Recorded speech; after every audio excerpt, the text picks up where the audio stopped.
The great hall of the Galactic Council stretched across 3 miles of polished crystal floors. Its representatives from 47 species sat in towering seats that reached toward the domed ceiling.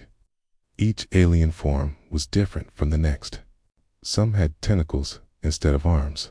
Others breathed methane through gill slits. A few existed as pure energy contained in metal shells. At the center of this vast space stood a simple platform where humans waited for judgment.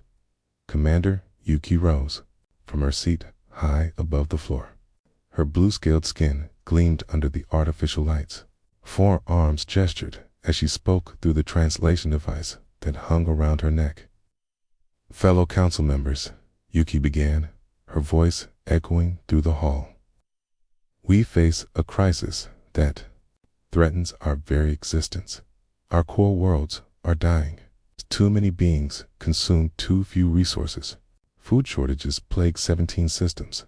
Water wars have begun on 9 planets. Murmurs rippled through the assembled aliens. Key waited for silence before continuing. The solution is simple. We must reduce the population burden. The humans represent the most expendable group in our galaxy. They are primitive. They are violent. They contribute nothing to our advanced civilization. Captain Doyan stood straighter on the platform below. His weathered face remained calm despite the words that would decide the fate of his people. Behind him, 50,000 humans waited in holding ships that orbited the council station. These creatures, Yuki continued, pointing at the humans, multiply like bacteria. They consume resources at an alarming rate. They refuse to accept their proper place as a lesser species. I propose we send them to Kepler-4 for to see. A wave of shocked silence filled the hall. Even the energy beings flickered with what might have been surprised. Research Director Kai Al raised 3 of his 6 arms. His gray skin showed pale spots that indicated nervousness. Commander Yuki, that planet is a wasteland. Nothing has lived there for over 300 years. We stripped it of every useful resource during the great mining era. Exactly my point, Yuki replied with satisfaction. The humans will not survive more than a few months. Solves our population problem while providing valuable data about survival limits for carbon-based species. Dr. Mira stepped forward on the platform. Her voice carried clearly through the translation system. Council members, we request the right to speak for ourselves. Yuki's scaled face twisted with annoyance. Primitive species do not address this council directly. Let them speak, called out Counselor Vex from the energy being section. Even condemned beings deserve final words. Captain Doyen moved to the center of the platform. We did not ask to be part of your empire. You conquered Earth 50 years ago. You took our resources and our people. You forced us to work in your mines and factories. Now you want to throw us away like broken tools, because that is what you are, Yuki snapped. Broken tools that have outlived their usefulness. Then give us this planet, Doyan said calmly. We are as worthless as you claim. What do you lose? If we die, you have your population reduction. If we somehow survive, you have a new colony world. The hall erupted in discussion. Aliens spoke in dozens of languages, creating a noise like static electricity. Several council members seemed intrigued by the proposal. Research Director Kyle studied the humans with new interest. What makes you think you can survive where others have failed? Dr. Mira answered. We don't know if we can survive. But humans have lived through ice ages, plagues, wars, and disasters that would destroy other species. We adapt. We endure. We find ways to make impossible things possible. Foolish pride, Yuki muttered. Maybe, Doyen agreed. But it's our pride, our choice, our risk to take. The council voted that same day. 31 species supported the exile. 12 opposed it. 4 abstained. The humans would be sent to Kepler-4 for the sea with minimal supplies and no hope of rescue. As the transport ships prepared for departure, Engineer Wanho worked frantically in the cargo holds. His team stripped every useful component from the colony. Ships, before they would be abandoned, spare parts, tools, computers, anything that might help them survive. "How long do you think we have?" asked Miner Junho as he helped load supplies. "On a dead planet with toxic air and poisoned soil." Wanho shook his head. "The aliens are probably right. A few months at most." Double quotes, Dr. Hannah overheard them from across the cargo bay. "Then we better make those months count." The journey to Kepler-4 for 2C took 18 days. The humans were packed into cramped transport vessels with barely enough life support for the trip. Children cried in the recycled air. Adults tried to hide their fear from each other. Captain Do-Yoon moved through the ships, talking to families and work crews. He spoke of hope and new beginnings. Inside, his heart felt heavy with the weight of 50,000 lives depending on his leadership. Dr. Mira studied the planetary data they had been given. The reports painted a grim picture. Surface temperatures swung between freezing and boiling. The atmosphere contained chlorine gas that would burn their lungs. Acid rain fell from perpetual storm clouds.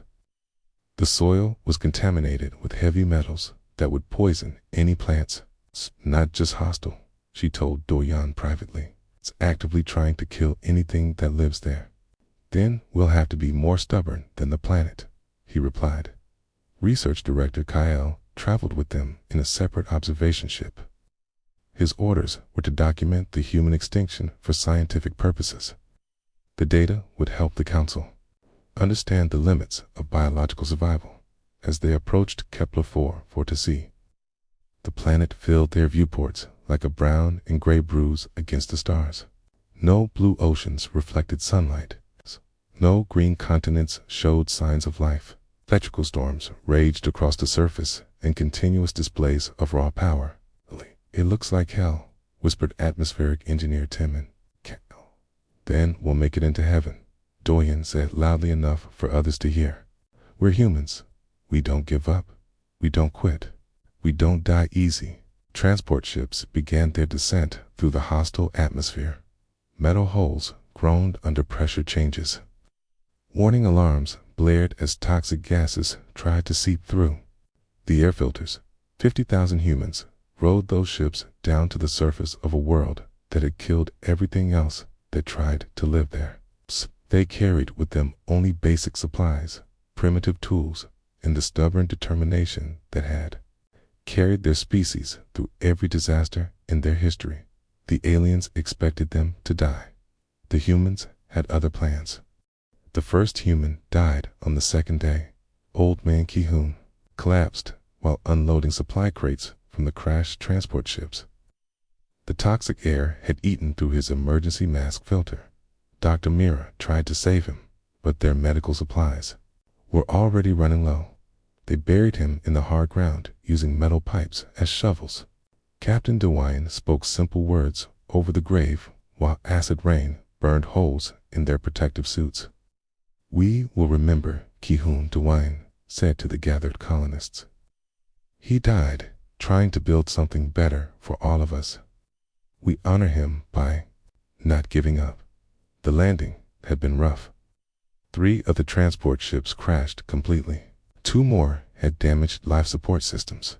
The humans now lived in a collection of twisted metal shelters, scattered across a valley between 2 dead mountains. Engineer Wanho stood in the largest shelter, studying blueprints drawn on salvaged paper. Around him, sparks flew from welding torches as teams worked to repair damaged equipment. "We need to prioritize," he told his engineering crew. "The air processes are failing. We have maybe 2 weeks of breathable air left." "What about water?" asked young Bora, wiping sweat from her forehead. "The purification system is working, but barely. We're drinking recycled moisture from our own breath and sweat." Wanho pointed to a crude diagram. "We need to find a better source fast, outside." The shelter. Miner Junho led a team across the rocky landscape. They wore the last of the good protective suits and carried simple tools salvaged from the ships. The ground beneath their feet was cracked and dead, stained with chemicals that had poisoned it centuries ago. There, Junho pointed to a depression in the landscape. That looks like it might have been a riverbed once. They climbed down into the dry channel. The walls showed layers of different colored rock and sediment. Junho ran his gloved hands along the stone, feeling for changes in texture. "This is good," he said. "Water carved this channel. Bends there might be underground streams or ice deposits." His team began digging with metal bars and broken ship parts. After 4 hours of back-breaking work, they heard a different sound when their tools hit the ground. Something hollow. "Ice," breathed team member Hyen. "There's ice down here." Meanwhile, Dr. Hannah worked in a makeshift laboratory built inside a damaged cargo container. She had managed to save samples of earth, bacteria, and plant seeds from the journey. Now, she tested them against samples of the planet's poisoned soil. Every test showed the same result. The soil was too toxic. The bacteria died within hours. The seeds would not even sprout. "Okay," she told herself, mixing another batch of cultures. "There has to be a way." Atmospheric engineer Taman climbed to the highest point in their settlement. He carried a collection of jury-rigged sensors and measuring devices. The wind howled around him, carrying the smell of sulfur and chlorine. His readings were not encouraging. The atmosphere contained oxygen, but it was mixed with gases that would kill humans in minutes without protection. The storms were getting worse, not better. Temperature swings were becoming more extreme. "We can't survive outside indefinitely," he reported to Captain Doyen later. "Our suits are wearing out. The filters are clogged. We need better shelter." Doyen nodded grimly. He had been expecting this news. "How long do we have?" "Maybe a month before people start dying from exposure. Less if we can't find better materials to repair our equipment." From his observation post on a distant hilltop, Research Director Kyle watched the human settlement through powerful telescopes. He dictated notes into a recording device. Day 14 of the human exile.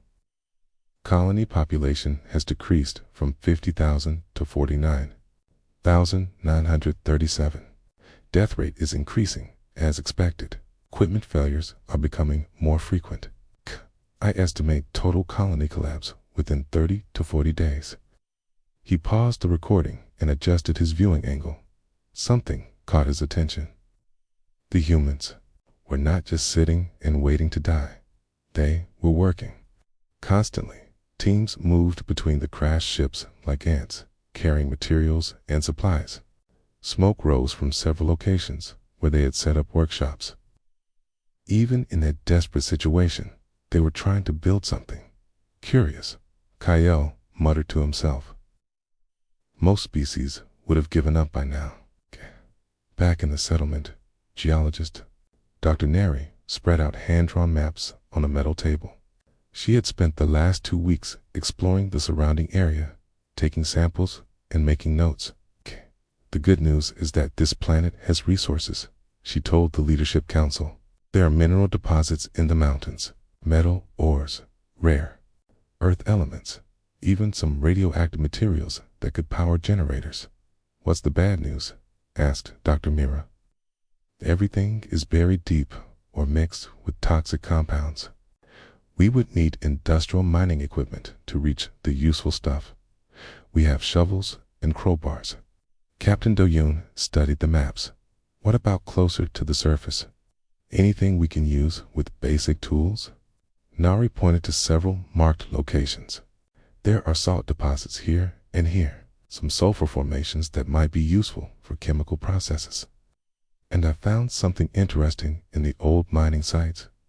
She pulled out a small container filled with black dust, teases from the alien mining operations.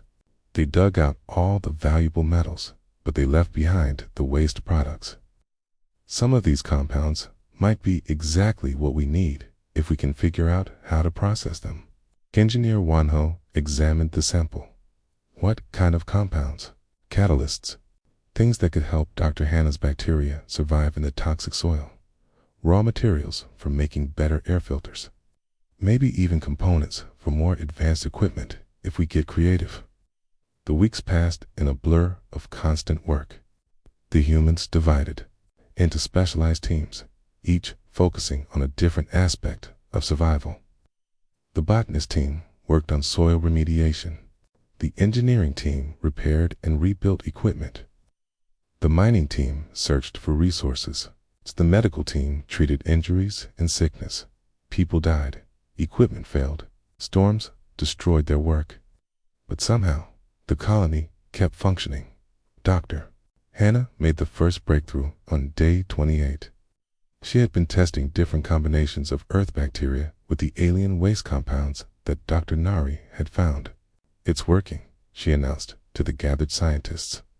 "The bacteria are not just surviving in the treated soil. They're thriving, and they're changing the chemical composition." She held up a small container of dark earth.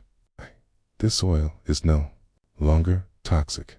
In fact, it's starting to show signs that it could support plant growth." Captain Doyan looked at the sample with hope in his eyes. "How much can you produce?" "Not much yet. But if we can scale up the process, we might be able to create small areas of safe ground, maybe even grow some food." Engineer Wanho had his own good news. "The geothermal taps are working. We're getting steam from underground heat sources. Not much, but it's clean energy that doesn't depend on our failing power cells." Miner Junho reported success with the ice mining operation. "We're pulling up enough water to meet basic needs. The ice is clean once we melt and filter it. Speen, there seems to be a lot more where that came from." From his observation post, Research Director Kyle updated his reports with growing confusion. Day 35 of human exile. Colony population has stabilized at 49,812. Equipment failures continue, but humans are adapting faster than predicted. They appear to be making actual improvements to their situation. He paused and looked through his telescope again. In the valley below, the human settlement looked different than it had a month ago. More organized, more permanent. Smoke rose from what appeared to be workshops and processing facilities built from salvaged materials.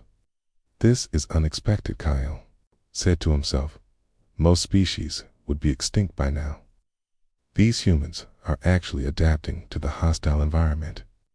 The aliens had sent humans to die on a dead planet, but the humans were refusing to cooperate with that plan. 2 years had passed since the humans landed on the dead planet.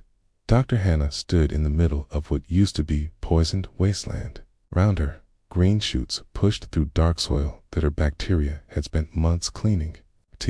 The first successful crop of earth vegetables grew in neat rows inside protective greenhouse domes built from salvaged ship metal. "Look at this," she called to Captain Doyan, holding up a small tomato. "It's not much, but it's real food grown in alien soil." Doyan took the tomato and bit into it. The taste was slightly different from Earth tomatoes, but it was fresh and clean. "How much can we grow?" "We have enough treated soil for maybe 50 acres now. The bacteria keep spreading and cleaning more ground every day. At this rate, we could be producing surplus food within another year." The settlement looked nothing like the desperate crash site from 2 years ago. Engineer Wanho had led teams in building permanent structures that could withstand the planet's violent storms. Underground tunnels connected the main buildings, allowing people to move safely during the worst weather. "The geothermal system is running at full capacity," Wanho reported during the weekly leadership meeting. "We have reliable power for the first time since landing. The new workshops are producing tools and equipment that are actually better than what we started with." Miner Junho had expanded the ice mining operation into a full water treatment facility. "We're not just surviving on water anymore. We're thriving. The underground reservoirs are bigger than we thought. There's enough clean water here to support a city." Atmospheric engineer Tammin had made perhaps the most important breakthrough. "The air processing systems are working beyond our expectations. We're not just filtering the toxic atmosphere anymore. We're actually improving it. He pointed to readings on a makeshift computer screen. The oxygen levels in our immediate area are increasing. The toxic gases are decreasing. It's like we're creating a bubble of breathable air that keeps getting bigger. Dr. Mira smiled as she reviewed the health reports. We haven't lost anyone to environmental causes in 4 months. The birth rate is actually higher than the death rate now. We're not just surviving, we're growing. Captain Doyan looked around the table at his team leaders. 2 years ago, they had been desperate refugees facing certain death. Now, they were talking about expansion, surplus production, and population growth. What's our current population? He asked. 51,237, Dr. Mira replied. We've gained over 1,000 people in 2 years, despite all the challenges. From his observation post, Research Director Kyle stared at his instruments in disbelief. The readings couldn't be correct. He ran the scans again, checking every sensor and calibration. The results were the same. The human settlement now covered an area of nearly 200 square miles. Orbital images showed green patches where once there had been only brown wasteland. Heat signatures indicated active industrial operations. Energy readings suggested power generation far beyond what the humans should have been capable of achieving. This is impossible, Kyle muttered as he prepared his report. His communication device chimed with an incoming message from Commander Yuki. Research Director Kyle, your recent reports are confusing. You claim the human population is increasing rather than decreasing. You suggest they are improving their environment rather than dying from it. Please clarify these obvious errors. In your data collection, Kyle looked through his telescope at the human settlement. In the distance, he could see construction vehicles moving materials between work sites. Smoke rose from multiple locations, but it was the controlled smoke of industrial processes. It's not the desperate fires of a dying colony. Commander, I must report that my data is accurate. The humans are not dying as predicted. They are adapting to the hostile environment and actually improving it. The reply came back quickly and with obvious anger. Possible. Primitive species cannot survive where advanced civilizations have failed. You will travel to the surface and investigate these humans directly. Find out what tricks they are using to fake their success. Geologist Dr. Nari had expanded her mineral survey operations across 3 mountain ranges. Her teams had discovered deposits of rare metals that the original alien miners had missed or ignored. More importantly, they had found ways to extract and process these materials using improvised equipment. We're not just finding resources, she explained to the settlement council. We're finding better resources than anyone expected. This planet isn't dead. It was just sleeping. She spread out new maps covered with mineral surveys and geological data. There are enough raw materials here to build a technological civilization from scratch. We don't need to import anything from other worlds. We can make everything we need right here. Dr. Hannah had made another breakthrough in her soil remediation project. Its bacteria aren't just cleaning the poison from the ground. They're actually making the soil more fertile than it was before the alien mining operations. She led a tour group through the expanding agricultural zones. Look at these growth rates. The plants are bigger and healthier than the same species would be on Earth. Something about the combination of treated soil and this planet's unique conditions is creating ideal growing environments. Young Bora, now promoted to senior engineering assistant, worked on a new project in the main workshop. We're building our first atmospheric processor from scratch. No more relying on salvaged equipment. This will be designed specifically for this planet's conditions.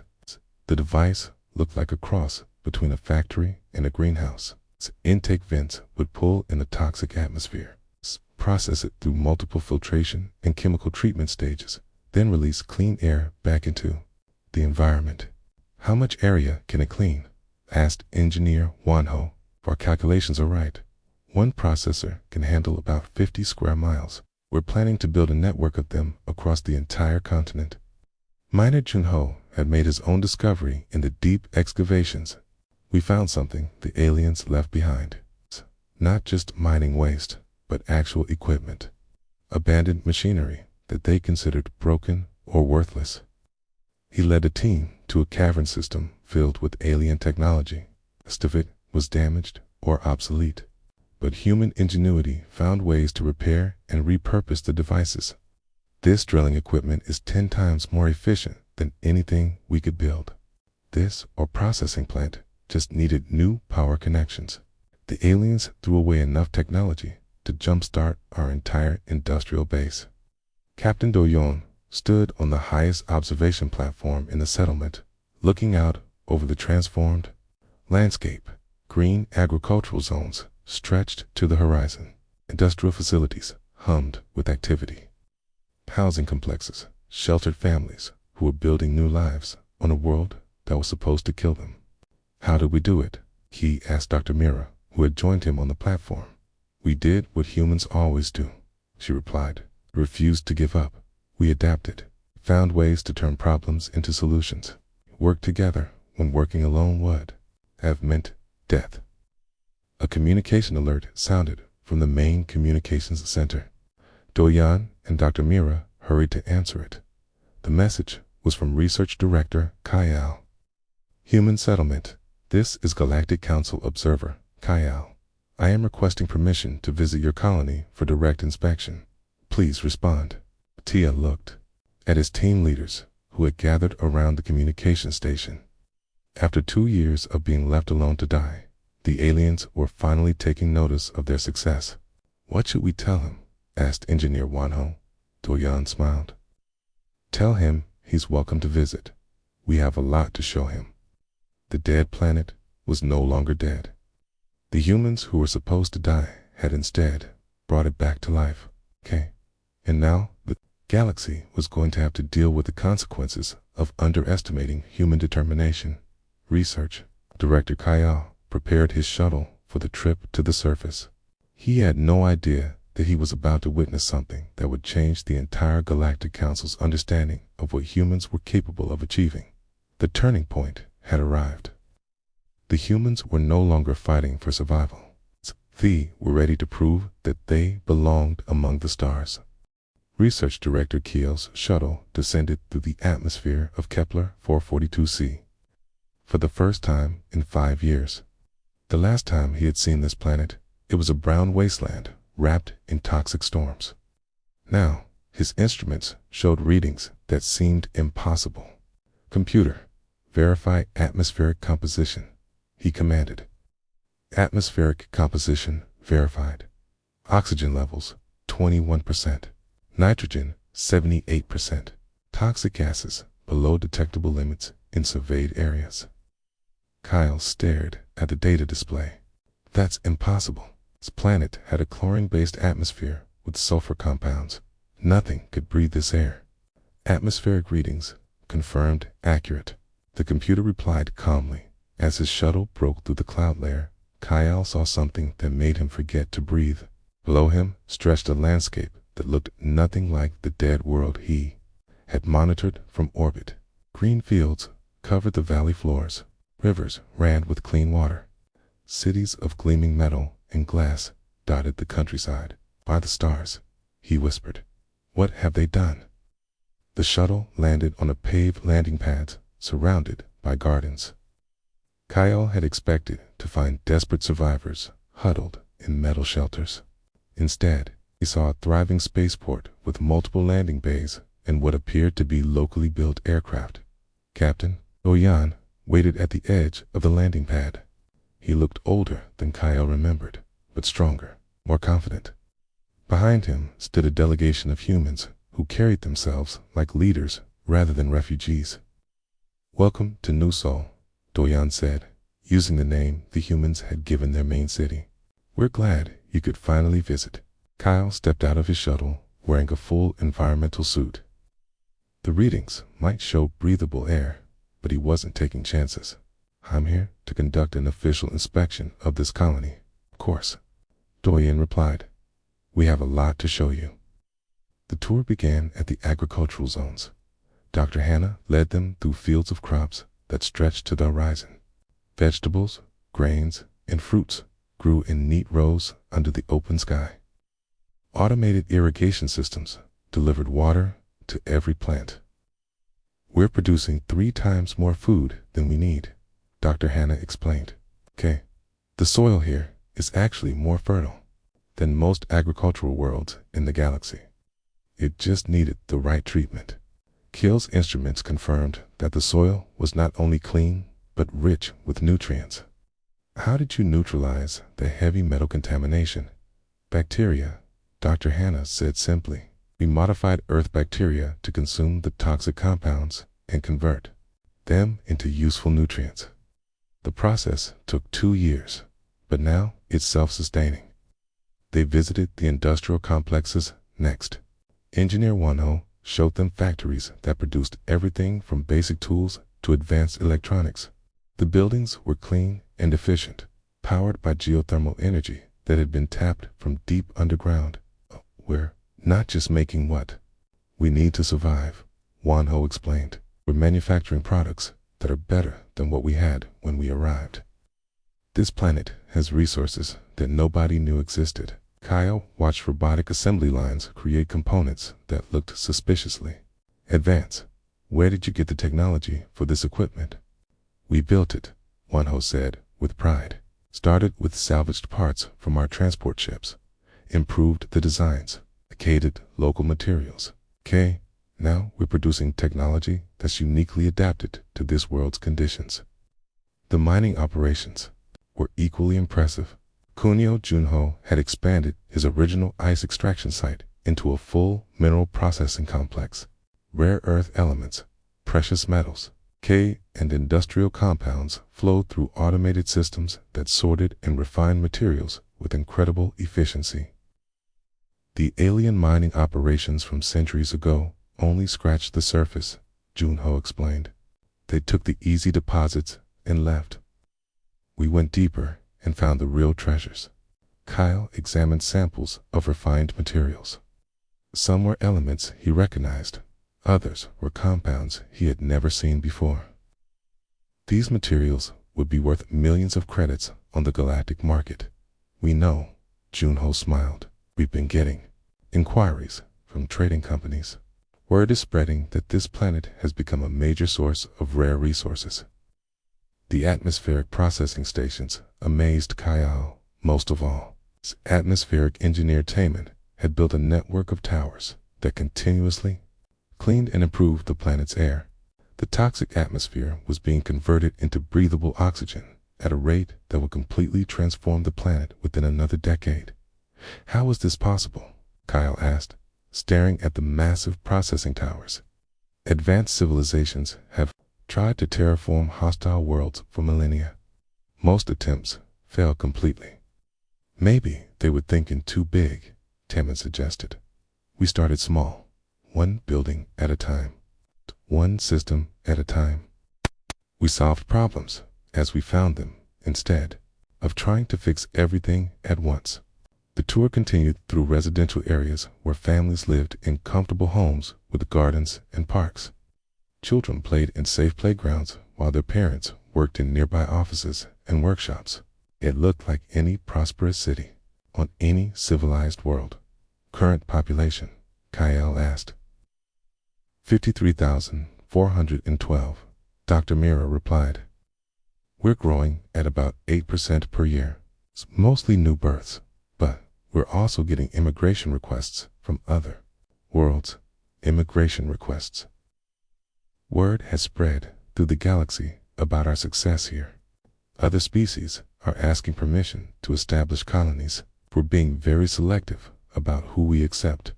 Kill's mind reeled.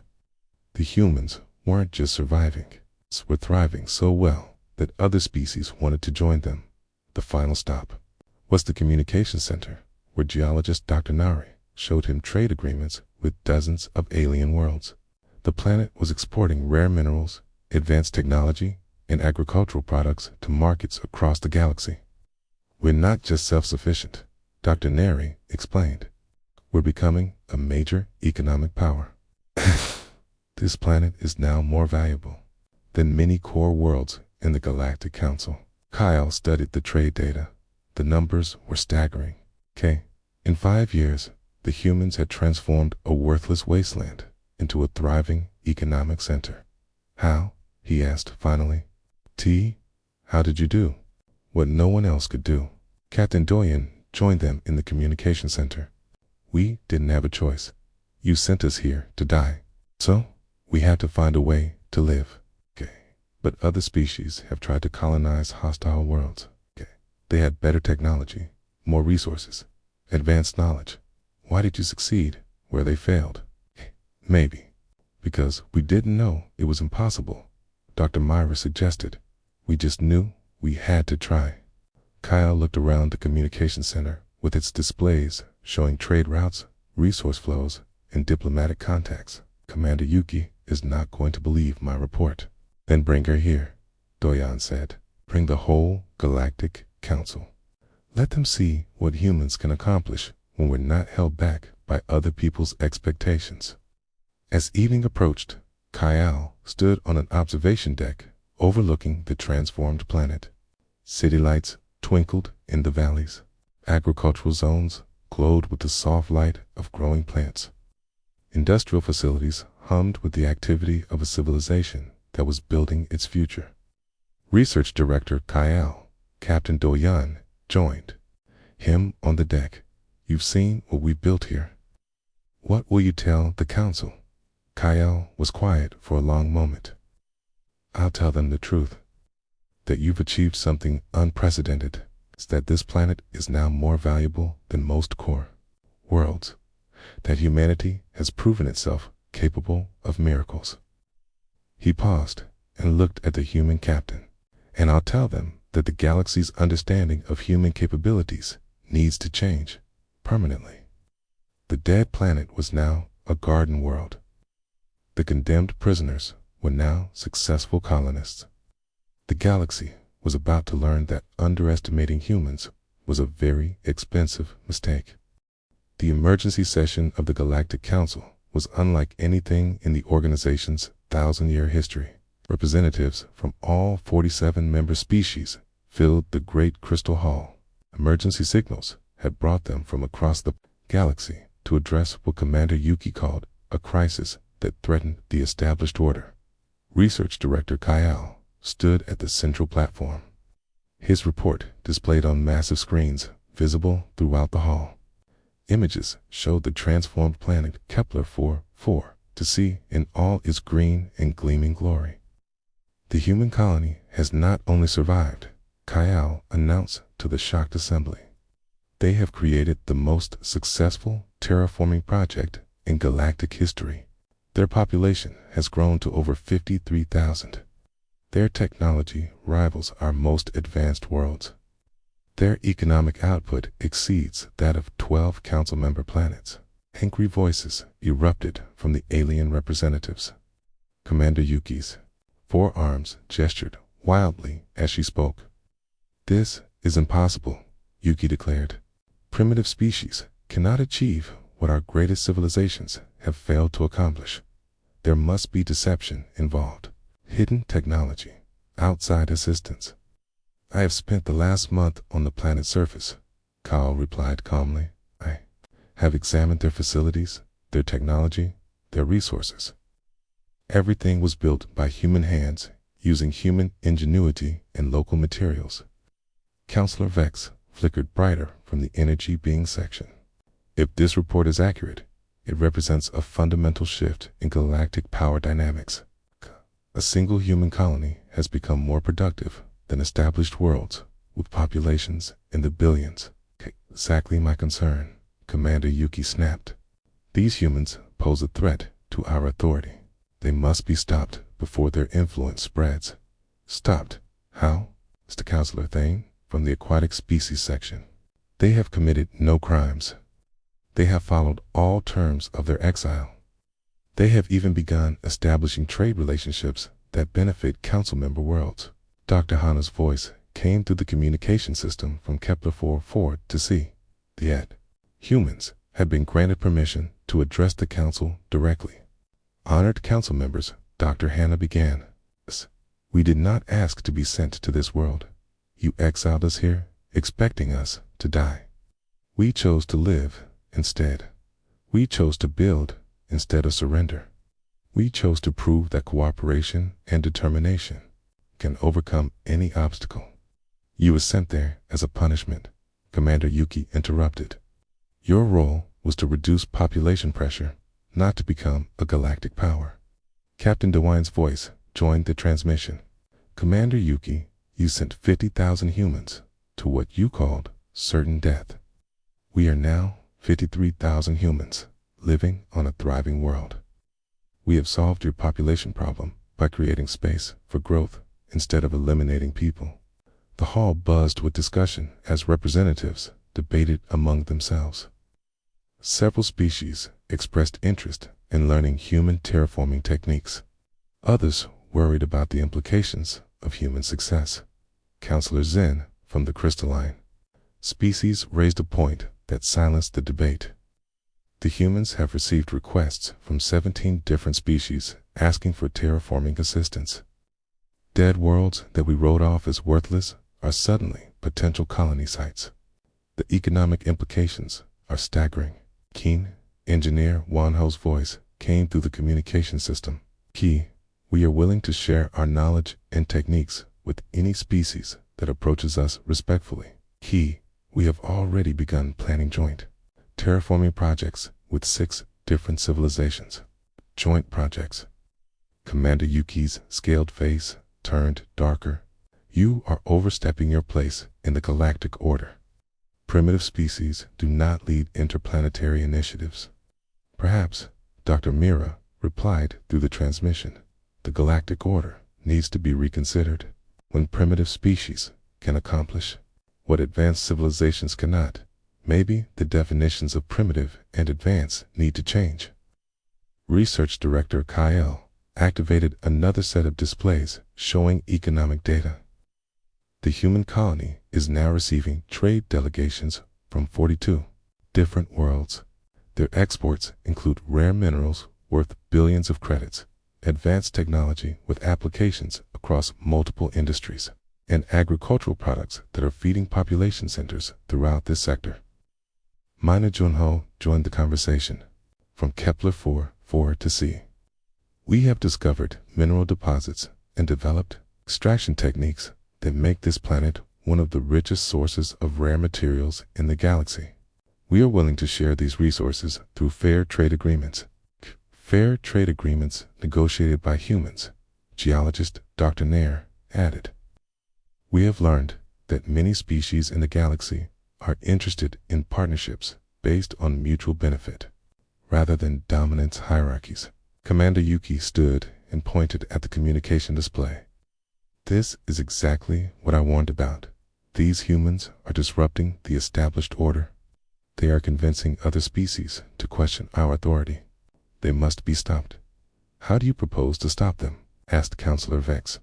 Their planet is now defended by orbital platforms and defensive systems. They have military alliances with 7 species that appreciate their terraforming assistance. If any attack on the human colony would trigger a war that could destroy the Council. Atmospheric Engineer Tieman's voice carried clearly through the transmission. We did not build weapons to threaten anyone. We build defenses to protect what we have created. We want peace and prosperity for all species in the galaxy. But we will defend ourselves if necessary, Captain Doyon added firmly. We have learned that survival requires both cooperation and strength. The debate continued for hours. Some species demanded immediate action against the human colony. Others argued for integration and cooperation.